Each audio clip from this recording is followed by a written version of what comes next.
შეიცვალა თუ არა დრო დედამიწაზე, ანუ შემცირდა თუ არა დღის ხანგრძლივობა.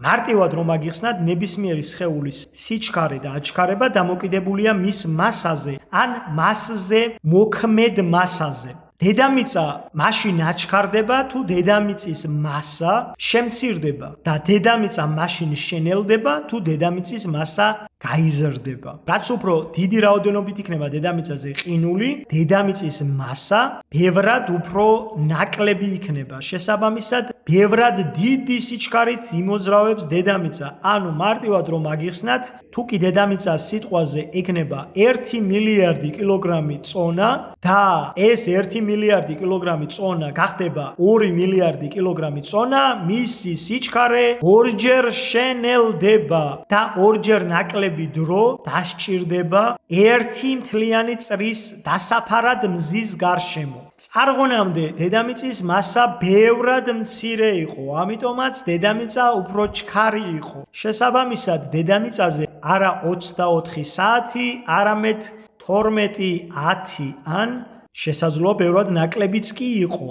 ამიტომაც შეიძლება წარღვნამდელი ხალხი არა 900 წელს, არა 1000 წელს, არამედ სინამდვილეში 100 ან 200 წელს ცოცხლობდა. და რა ხდება დღეს? დედამიწაზე ხდება გლობალური დათბობა. შესაბამისად, ყინული დნება, დედამიწაზე არსებული მოსახლეობა იზრდება და ასევე დედამიწას ხანდახან ეჯახება მეტეორიტს. ამიტომ დედამიწის მასა იზრდება და არ მცირდება. შესაბამისად, დედამიწაზე ერთი სრული დღე არა 24 საათი, არამედ 24 საათი და 1 წუთი, 2 წუთი, 3 წუთი ან უფრო მეტიც კი არის.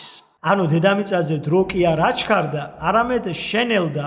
გლობალური დათბობა იწვევს დედამიწის დროის შენელებას. გლობალური გამყინვარება იწვევს დედამიწის დროის აჩქარებას. მაგრამ ბევრი საუბრობს, რომ დედამიწის 1 საათი გახდა უკვე 45 წუთი. რატომ ჰგონია ხალხს ეს ყველაფერი სიმართლე? იმიტომ რომ ზოგადად ადამიანის ფსიქოლოგია ასეა მოწყობილი. ჩვენ ყველას გვეჩქარება ხოლმე. გვეჩქარება სამსახურში, გვეჩქარება სკოლაში, გვეჩქარება მატარებელზე ან ავტობუსზე. სწორედ ამიტომ ადამიანის ფსიქოლოგია ამ ყველაფერს აღიქვამს ისე, თითქოს დედამიწაზე დრო აჩქარდა.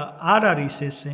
დედამიწაზე დრო კი არ აჩქარდა, არამედ რამდენიმე წამით შენელდა. ამ ყველაფერს მათ შორის მეცნიერებიც ადასტურებენ. რამდენიმე წელში ჩვენ 24 საათის მაგივრად გვექნება 24 საათი და 1 წუთი. რაც შეეხება წარღვნამდელ ამბებს, რაც უფრო მეტია დედამიწაზე ყინული, მით უფრო დიდი რაოდენობით არის დედამიწაზე ჟანგბადი. ჟანგბადის რაოდენობა კი ადამიანის ჯანმრთელობას, ორგანიზმის სიჯანსაღეს თუ სხვა გარეგნულ მახასიათებლებზე ახდენს გავლენას. მარტივად რომ აგიხსნათ, რაც უფრო მეტი ჟანგბადი მიეწოდება ადამიანის ორგანიზმს, მით უფრო ჯანსაღია ის.